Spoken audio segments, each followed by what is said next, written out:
बिस्मिल्लाहिर्रहमानिर्रहीम। अस्सलामु अलैकुम वरहमतुल्लाहि वबरकातुहू।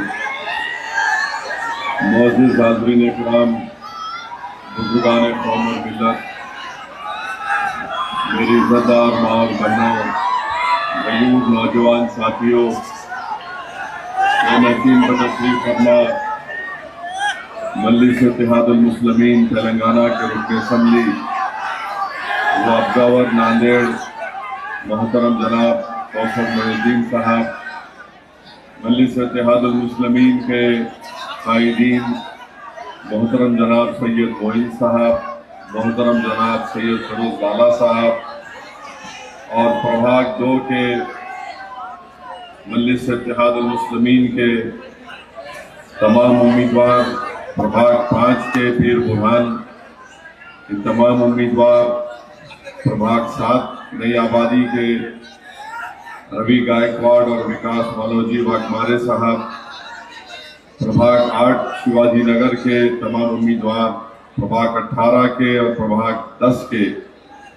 मजलिस इत्तेहादुल मुस्लिमीन के तमाम उम्मीदवार, मौजूद हाज़रीन इकराम, बुजुर्गान कौम और मिल्लत, मैं आपका शुक्रिया अदा करता हूँ कि आपने अपना कीमती वक्त निकाल कर आज पीर बुरहान नगर में मजलिस इत्तेहादुल मुस्लिमीन के इंतखाबी जलसे में आपने शिरकत की।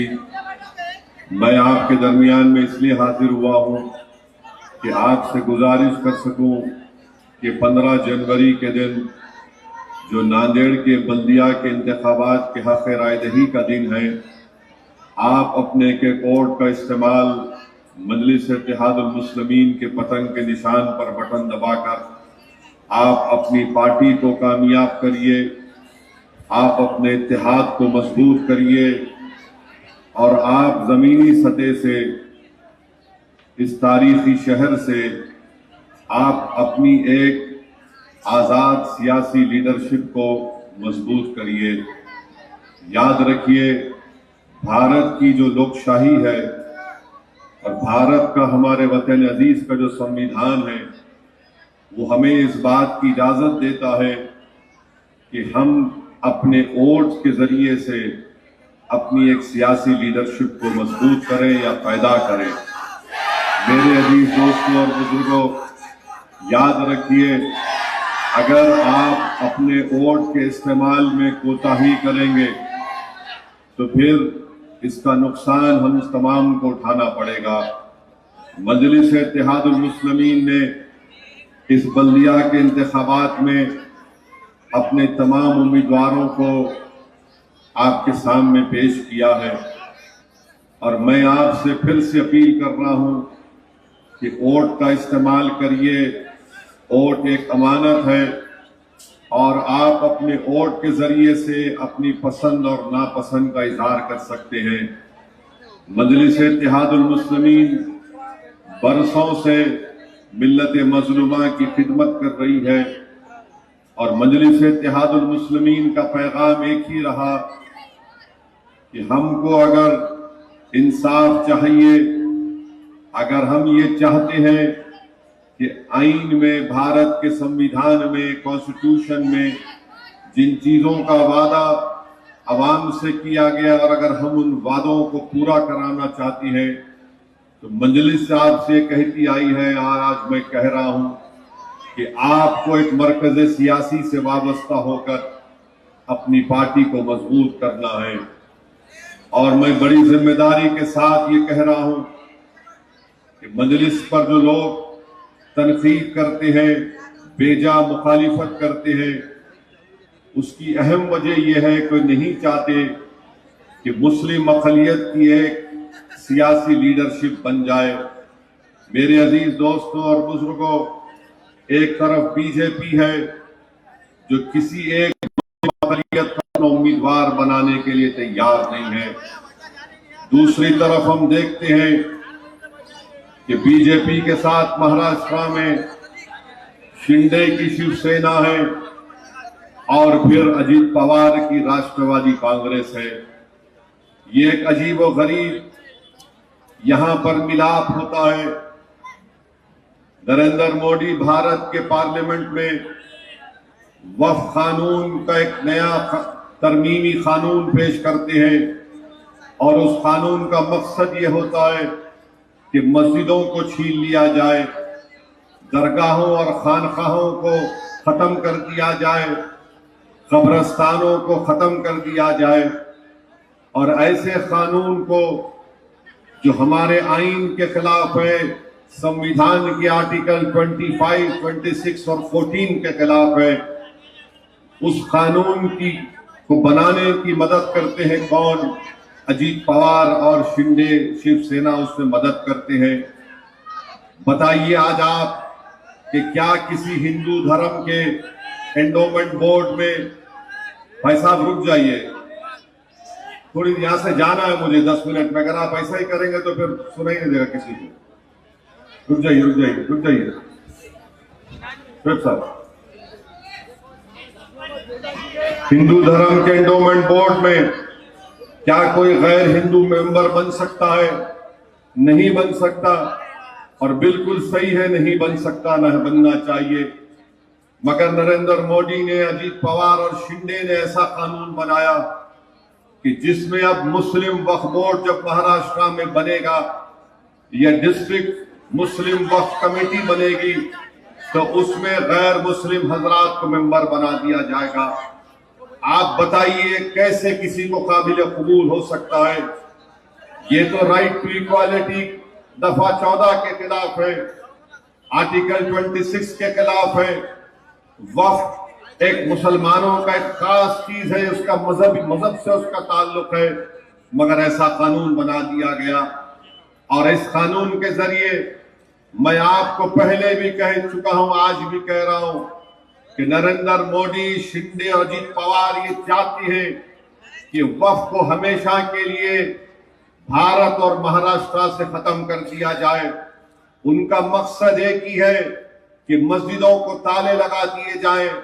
उनका मकसद यह है कि इस तरमीमी कानून के जरिए जो दरगाहें और मसाजिद 100 साल से ज्यादा पुरानी और प्रोटेक्टेड मॉन्यूमेंट में कहलाती है, उनको हुकूमत ये कानून के जरिए ये बता रही है कि ये वक्फ इसका मालिक नहीं है, बल्कि आसार कदीमा ASI उसका मालिक रहेगा। तो बहुत सी चीजें उसमें गलत है। इस तरह का गलत कानून बनाकर मुसलमानों से उनकी मजहबी तशख्खुस को छीनने का काम नरेंद्र मोदी, शिंदे और अजीत पवार करती है। मैं आपसे फिर से कह रहा हूं, याद रखिए, वक्फ के कानून बनने के बाद एक बहुत बड़ा इलेक्शन महाराष्ट्र में होने जा रहा है। आप अपने आपसी इख्तलाफात को बाजू रखकर आप मोदी को, शिंदे को, अजीत पवार को एक पैगाम दीजिए कि तुमने हमसे वक्फ को छीनने के लिए कानून बनाया, ये हमको मंजूर नहीं है। 15 तारीख को जब आप जाकर अपने वोट का इस्तेमाल करेंगे तो याद रखिए, जिस किसी का जमीर जिंदा है वो उसको पुकार पुकार कर कहेगा कि जिसने मस्जिदों को, दरगाहों और खानकाहों को छीनने का कानून बनाया, मैं मुत्तहिदा अपने वोट का इस्तेमाल करूंगा उन पार्टी और उन कायदीन और लीडर्स के खिलाफ जो मस्जिद, दरगाह और कब्रिस्तान के खिलाफ कानून बनाया है। याद रखिए, आपका वोट इन फिरका परस्त ताकतों को एक पैगाम देगा जो हमारी मजहबी तशख्खुस को खत्म करना चाहती है। यकीनन वोट डालने का इख्तियार आपको है, मगर एक दीवाने की तरह पुकार पुकार कर कहने का हक मुझे भी है। और मैं आपके सामने सच्चाई को बयान कर रहा हूं। ये मत समझो कि ये सिर्फ नांदेड़ का बल्दिया का इलेक्शन है या महाराष्ट्र के म्युनिसिपैलिटी का, म्युनिसिपल कॉर्पोरेशन का इलेक्शन है। इस इलेक्शन में अगर आप मजलिस के उम्मीदवारों को कामयाब करेंगे तो दिल्ली में बैठे हुए बादशाह नरेंद्र मोदी को पैगाम मिल जाएगा कि नांदेड़ के पीर बुरहान शाह के रहने वालों ने मेरे काले कानून को अपने वोट के जरिए मुस्तरद कर दिया।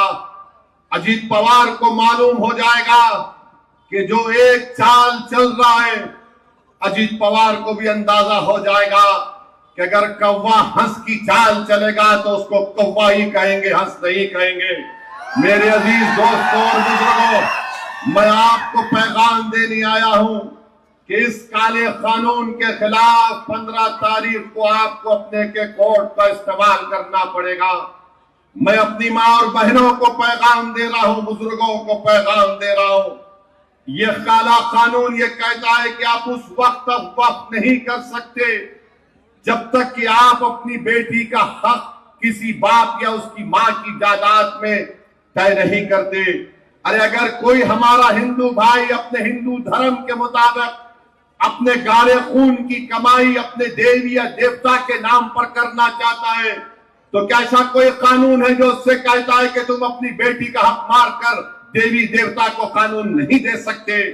ये कानून नरेंद्र मोदी और अजीत पवार और शिंदे ने बनाया। तो मेरे अजीज दोस्तों और मेरे बुजुर्गों, ये इलेक्शन आपको बताना पड़ेगा कि आप वक्फ के कानून के खिलाफ है या नहीं। ये जो लोग इलेक्शन लड़ रहे हैं, मजलिस ये पॉलिसी कह रही है, मैं खुलकर कह रहा हूं, जो राष्ट्रवादी के उम्मीदवार हैं, जो शिवसेना के उम्मीदवार हैं, जो कांग्रेस के उम्मीदवार हैं, बताओ तुम्हारी जबान में इतनी ताकत है जो आज मैं कह रहा हूं, सच्चाई को आपके सामने बयान कर रहा हूं। मेरे अजीज दोस्तों और बुजुर्गों, लोग कहेंगे कि ओवैसी मस्जिद दरगाह और खानका को इलेक्शन में ला रहा है, बराबर ला रहा हूं। भारत का संविधान मुझे कहता है, आर्टिकल 25 और 26 के तहत मैं कोई जमीन के नीचे की आसमान की बात नहीं कर रहा हूं। मेरा टूट रिश्ता मेरे मजहबी इबादत गांव से था, हमेशा रहेगा। इसलिए रहेगा क्योंकि जो संविधान को बाबा साहिब अंबेडकर ने बनाया था, उसका प्रियम्बल कहता है liberty of thought, expression and belief. तो बताओ, अगर उसके ऊपर बुनियाद बनाकर मैं कह रहा हूं कि 15 तारीख के दिन आपको अपने लिबर्टी ऑफ थॉट, एक्सप्रेशन और बिलीफ को प्रोटेक्ट करने के लिए, उसकी हिफाजत करने के लिए पतंग के निशान पर आपको बटन दबाना पड़ेगा। तो ये सच्चाई है, इसमें कोई गलत बात नहीं है। और अगर कोई कमजोर ये कहता है कि ओवैसी गलत कह रहा है, बाबू तुम्हारी बाप भी मेरी जबान का मुकाबला नहीं कर सकते, याद रखो। तो मेरे अजीज दोस्तों और बुजुर्गों, 15 तारीख के दिन वक्फ के काले कानून के खिलाफ वोट पतंग पर दबेगा या नहीं दबेगा? बताओ। वक्फ के काले कानून के खिलाफ पतंग पर बटन दबेगा या नहीं दबेगा? नांदेड़ की फिजाओं में क्या नजर आएगा? मेरे अजीज दोस्तों और बुजुर्गों, दूसरी बात, सैयद मोइन और फिरोज लाला बोल रहे थे कि अजीत पवार के भी कैंडिडेट हैं। अजीत पवार, तुम शरद पवार के नहीं हुए, तुम नांदेड़ के क्या हो सकते हो? जो आदमी तुमको पाल पोस के बड़ा किया, तुमको मुकाम दिया, तुमको इज्जत दिया, तुम उसी को घर में बिठा के आगे बढ़ गए। ये अजीत पवार की पहचान है। और खुद खड़े होकर बोलता है 75,000 करोड़ का गबन का मुझ पर इल्जाम है, क्या हुआ? हाँ अजीत पवार, तुम्हारा नाम अजीत पवार है। तुम्हारा नाम कोई मुसलमान का नाम होता तो तुम 75 साल जेल में रहते। ये फर्क है जो सत्ता में रहता है और जो मजलूम मुसलमान होता है। तो मेरे अजीज दोस्तों और बुजुर्गों, तीसरी बात कहना चाहूंगा, अशोक राव चौहान नहीं सुधरना चाहते, नहीं संभलना चाहते। अशोक राव साहब, आपको क्या एक मंत्री पद भी नहीं दिए मोदी? इतना कर रहे आप उनके लिए, कम से कम मिनिस्टर ऑफ स्टेट तो बनाते आपको। आप तो महाराष्ट्र के मुख्यमंत्री थे। हाँ, ये और बात है कि आदर्श स्कैम में आपको इस्तीफा देना पड़ा। आपको कम से कम नरेंद्र मोदी आपको कुछ तो देते थे। आप तो मराठा लीडर हैं, नांदेड़ के हैं। आपको तो चाय में से नरेंद्र मोदी चाय तो पिलाए, मगर चाय से तो मक्खी को निकाल के बाजू कर दिया। अशोक राव साहब, ऐसा क्यों कर रहे आप? आप यहां पे भी खेल रहे, वहां पे भी खेल रहे, इधर भी खेल रहे। देखिए, खेल महंगा पड़ जाएगा 15 तारीख को आपको इंशाअल्लाह ताला। ये नांदेड़ की आवाम बहुत बाखबर और होशियार आवाम है। जब आप मुख्यमंत्री थे तो यहां से मजलिस के कितने 13 कारपोरेटर कामयाब हो गए थे। आप बहुत कोशिश किए और जब यहीं से महाराष्ट्र में अगर मजलिस की मकबूलियत का आगाज हुआ तो आपकी दुआओं और आपके इत्तेहाद से हुआ था। आपने मजलिस के कैंडिडेट को यहां से कामयाब किया। तो बाला साहब ठाकरे आज दुनिया में नहीं है, वो बंबई के शिवाजी मैदान से बोले ये कौन है, ये ओवैसी कौन है, मजलिस कौन जीते। तो हमने कहा अभी तो शुरुआत है, बंबई तक जाएंगे और बंबई तक गए अल्हम्दुलिल्लाह। तो मेरे अजीज दोस्तों और बुजुर्गों, याद रखिए जब तक आप मुत्तहिदा तौर पर अपने वोट का इस्तेमाल नहीं करेंगे आपके तकालीफ और मसाइल हल होने वाले नहीं हैं। और यही वजह है कि आज यहां पर आप देखते हैं कि असरा नगर हो, पीर बुरहान का इलाका हो, यहां पर आपको तकालीफ नजर आती है। ताजनगर, पीर नगर में हर तरफ साफ सुथरा कुछ इंतजाम ही नहीं है। स्वच्छ भारत तो खाली उधर नजर आता है, यहां पे नजर ही नहीं आता। और फिर कब्रिस्तान में अदालत का फैसला आने के बावजूद भी वहां पर जो लोग कब्जे में नहीं हटाया जा रहा है। अरे जो कब्जा करके बैठे कब्रिस्तान में, तुम मरे तो उसमें दफनाना, क्या ले जाके फेंकना तुम्हारे को। अरे कब्रिस्तान में एंक्रोचमेंट काबिज बन के बैठे हैं और ये गवर्नमेंट हटाना नहीं चाहती। हिसारबंदी का काम नहीं हो रहा है। और फिर आप जानते हैं कि इंदिरा नगर के इलाके में ड्रेनेज के पानी, लोग मुसल्ली नमाज को जाते तकलीफ का सामना करना पड़ता है। इंदिरा नगर में जरा सी बारिश हो गई तो ऐसा लगता तालाब बन जाता है। तो ये तमाम चीजें हैं। इंशाअल्लाह ताला आप इन तमाम प्रभाग 2, 5, 7, 8, 18 और 10 से मजलिस के उम्मीदवारों को कामयाब करिए। और हमारी पार्टी ने अज़म लिया है कि नौघाट करबला इलाके में नौजवानों के लिए स्विमिंग पूल और जिम खाना बनाएंगे इंशाअल्लाह। कदीम शहर में खूबसूरत गार्डन तामीर करने की पूरी कोशिशें की जाएगी। मदीनतुल उलूम स्कूल से शिवाजी पुतले तक रास्ते की तामीर और फिर एक फायर स्टेशन का कयाम अमल में लाया जाएगा, क्योंकि आजकल बहुत ज्यादा आग लग रही है। फायर स्टेशन का कयाम अमल में लाया जाएगा।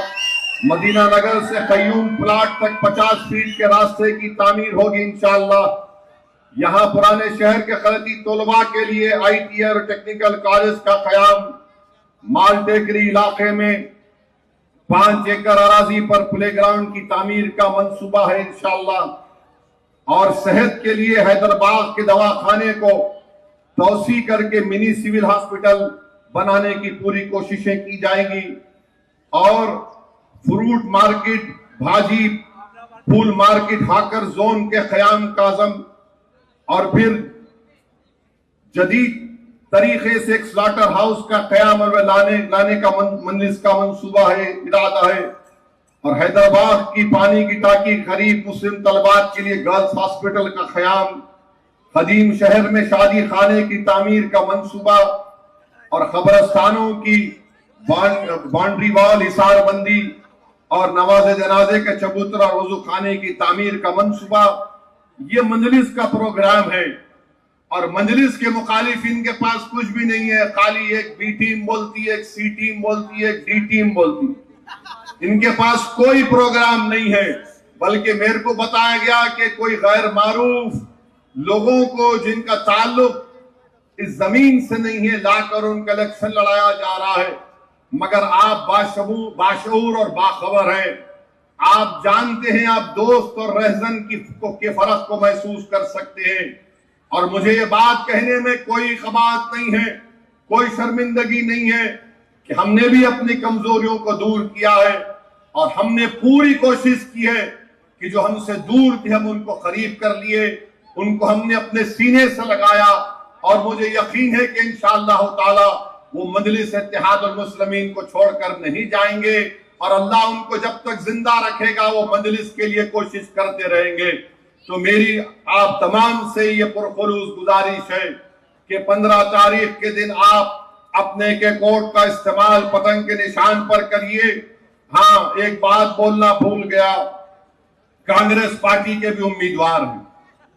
आप कांग्रेस पार्टी से पूछिए कि मुंबई ट्रेन ब्लास्ट हुआ था तो क्या मुख्यमंत्री कांग्रेस का था या मजलिस का था? 185 लोगों की मौत हुई उस ट्रेन के ब्लास्ट में। जिन 11 लोगों को पकड़ा गया वो 19 साल जेल में थे, मुसलमान थे वो। उसमें से एक शख्स जिसका नाम कमाल अंसारी था, जेल में उसकी मौत हो गई।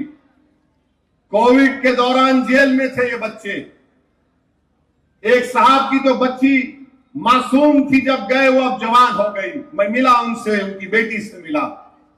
आज कांग्रेस पार्टी को जवाब देना पड़ेगा कि ना तो 185 लोग जो उस टेरर बम ब्लास्ट में मारे गए उनको इंसाफ मिला, ना ये जो 11 लोग 19 साल अपनी जेल में खो दिए उनको इंसाफ मिला। कांग्रेस पार्टी बताओ, मालेगांव में 2-2 ब्लास्ट हुए, आपकी सरकार थी। जिन लोगों ने अपने बच्चों को, अपनी औलाद को खोया, वो क्या पूछ रहे होंगे, क्या सोच रहे होंगे? जिन पर इल्जाम लगाया गया, अपनी जवानी को बर्बाद कर दिया आप लोगों ने। हम पुकारते रहे, बोलते रहे, देखो ये तमाम लोग मासूम हैं, मगर आप नहीं सुने।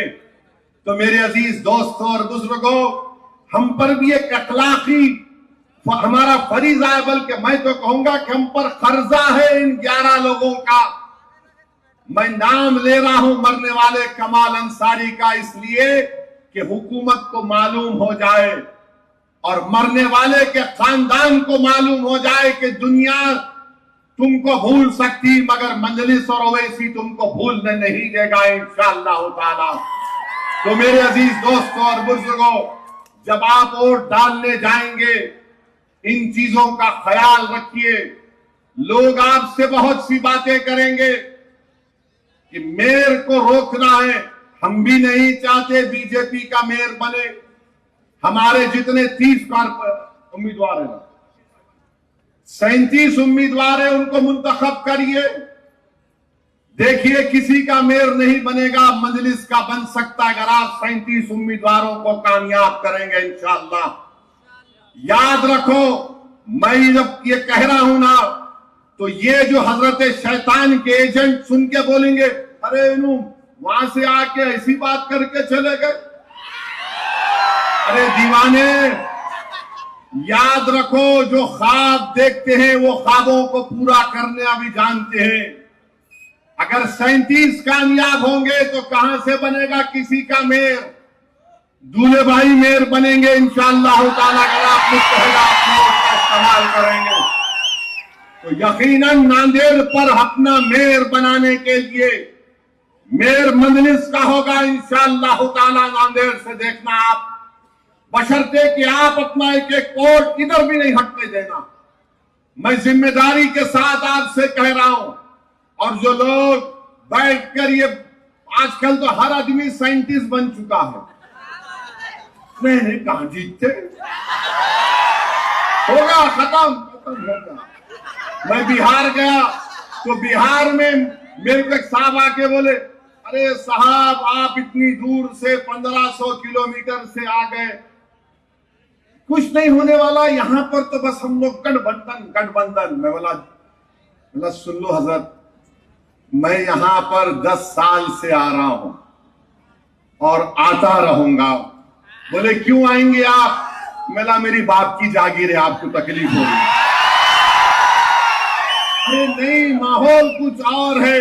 मैंने कहा सुनो, तूफान का रुख मोड़ने का हुनर हम जानते, बिजली और आंधियों में चिराग जलाने का हुनर हमने सीख लिया। और मैंने कहा मैं आप अपना नंबर दो या मेरा नंबर रख लो, जब बिहार के इंतखाबी नतीजे आएंगे तो मैं तुमको फोन करूंगा या तुम फोन करके मुझसे माफी मांग लेना। बोले किस बुनियाद पर कह रहे हो तुम असदुद्दीन ओवैसी कि बिहार में तुम्हारे एमएलए कामयाब होंगे? मैंने उनसे पूछा तुम किस बुनियाद पर बोल रहे हो? तो उन्होंने कहा मैं फिर के बोल रहा हूं। मैंने कहा तुम में और मुझ में फर्क यह है कि मैं रब्बे कायनात पर कसम खा के भरोसा करके बोल रहा हूं कि हम जीतेंगे इंशाअल्लाह ताला, और जीत अल्लाह हमको देने वाला। तो मेरे अजीज दोस्तों और बुजुर्गों, अपने हौसलों को बुलंद रखो, अपने हौसलों को बुलंद रखो। यकीनन ये हुकूमत फिरका परस्ती को फरोग दे रही है, यकीनन ये हुकूमत नफरत को बढ़ावा दे रही है, यकीनन ये हुकूमत हमारे मजहबी तशक्कुस को खत्म करना चाहती है। मगर याद रखो जमीन व आसमान का खालिक अल्लाह है। ये लोग जो आज इख्तिदार की कुर्सी पर बैठे हैं, चाहे नरेंद्र मोदी या देवेंद्र फडणवीस हो, नौजवानों घर को जाओ, खजूर निकालो, खजूर की गुटली पर एक पर होता है, वो उसके भी मालिक नहीं है, याद रखो। वो जो खजूर की गुटली में पर होता है ना, उसका मालिक भी अल्लाह है, याद रखो। तो अल्लाह से अपने रिश्ते को मजबूत रखो और अपने फैसलों पर भरोसा रखो, कॉन्फिडेंट रहो कि हम कामयाब होंगे इंशाअल्लाह ताला। भारत को अगर मजबूत बनाना है, भारत को अगर सुपर पावर बनाना है, भारत को अगर चीन के सामने ताकतवर तरीके से खड़ा करना है, तो ये उसी वक्त मुमकिन होगा जब भारत की अक़लियत से इंसाफ भी होगा और भारत की अक़लियत की एक सियासी लीडरशिप होगी। याद रखो ये वतन हमारा भी है, ये वतन हमारा भी है। यहां पर हम कोई किराएदार नहीं है, यहां पर हम कोई सेकंड क्लास सिटीजन नहीं है। अगर 2-3 लोगों को मारकर डर बैठाने की कोशिश की जा रही है, तो फिर तुम क्या जवाब दोगे उन अजीम हस्तियों का जिन्होंने इस दीन की सरबुलंदी के लिए अपना सब कुछ कुर्बान कर दिया? मेरी मां और बहनों, डर को अपने करीब आने मत दो, क्योंकि जिस दीन से तुम और हम वाबस्ता हो, उस दीन की अजमत के लिए, उस दीन की कामयाबी के लिए सबसे पहले अगर किसी ने शहादत दी तो उसका नाम हजरत सुमैया खातून थी।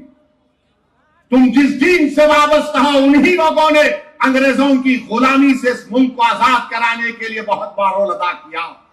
अगर आज हमारे बच्चों को जेलों में डालकर कोई समझ रहा है कि हुक्मरान हो, तो वो लोग पागल हैं। काला पानी की सजा काटने वालों में बहुत बड़ी तादाद मुसलमानों थी अंग्रेजों के खिलाफ। तो अपनी तारीख को याद रखो और हिम्मत और हौसले को बुलंद रखो। नरेंद्र मोदी के बारे में हम क्या कह सकते हैं?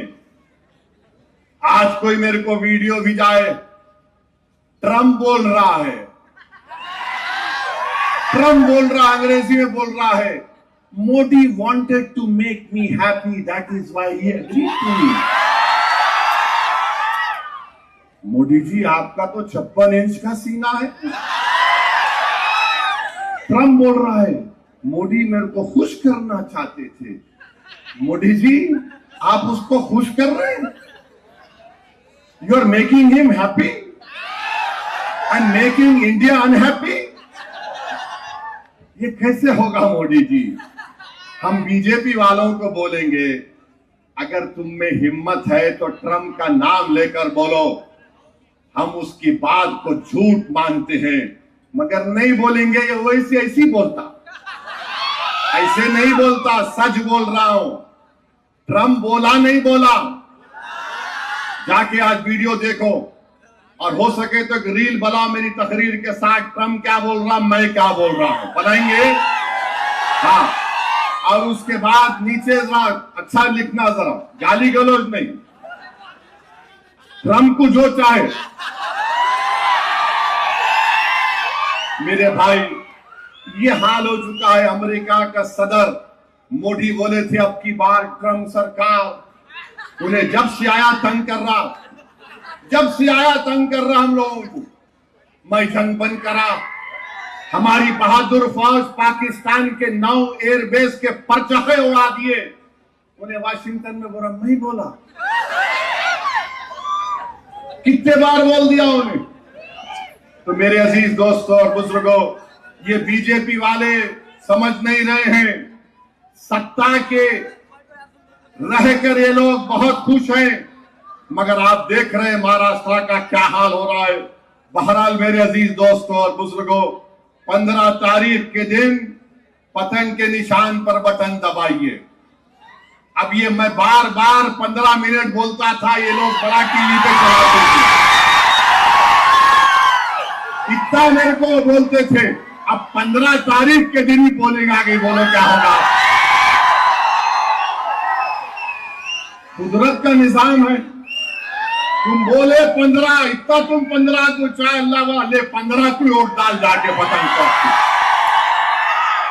तो 15 के दिन 15 मिनट के लिए नहीं, बल्कि सुबह से लेके शाम में 5 बजे तक पूरे महाराष्ट्र में, औरंगाबाद में, बंबई में, मालेगांव में, धुलिया में, अमरावती में, अकोला में, अहमदनगर में, परभनी में, लातूर में जाना, पतंग को देख रहेगी तब आना। 15 बोलाना, ये ले 15 करेंगे नहीं करेंगे, या खाली ऐसी खुश होके जाके घर में। पोलिंग परसेंटेज कितना होगा? पोलिंग परसेंटेज 90% से कम नहीं होना चाहिए नांदेड़ में इंशाअल्लाह ताला। और याद रखो, वोट इस्तेमाल करो, यहां पर भी SIR होगा। वोट डालो ताकि तुम्हारा नाम वोटर लिस्ट में रह सके। डालेंगे ना वोट? कितना पोलिंग परसेंटेज होगा? 90 से कम होगा। जाके घर में सबको वोट डालेंगे। और नौजवानों, जरा उस दिन जल्दी उठो, 11 के बाद नहीं, फजर के बाद वोट डालने जाना। और जो शादीशुदा है, अपनी बेगम से बोलना, भूखिया जाके वोट डालेंगे, तुमको शाम में लिख जाके मैं ट्रीट करता हूं। करेंगे नहीं करेंगे? हमारी बेटी और बहनों को आप और अम्मा को मनाना, बाबा को जरा गुजारिश करना। ज़ईफ रहते उन्हें बोलते मियाँ जरा सुबह कहीं को दोपहर में जाएंगे, उनको बोलना अब्बा अम्मा अभी चलो, सुबह सुबह जाके वोट डालेंगे, फिर दिन भर तो अपनी बैटिंग चलेंगी इंशाअल्लाह ताला। तो मेरी आप तमाम से गुजारिश है कि जमहूरियत को मजबूत करिए, मजलिस को मजबूत करिए। नांदेड़ के एक अच्छे मुस्तकबिल के लिए मेरी आपसे अपील है कि अपने वोट का इस्तेमाल करिए। बहुत बहुत शुक्रिया। मेरे साथ नारा लगाइए, नारे तकबीर, नारे तकबीर। एबीपी माझा, उघडा डोळे बघा नीट।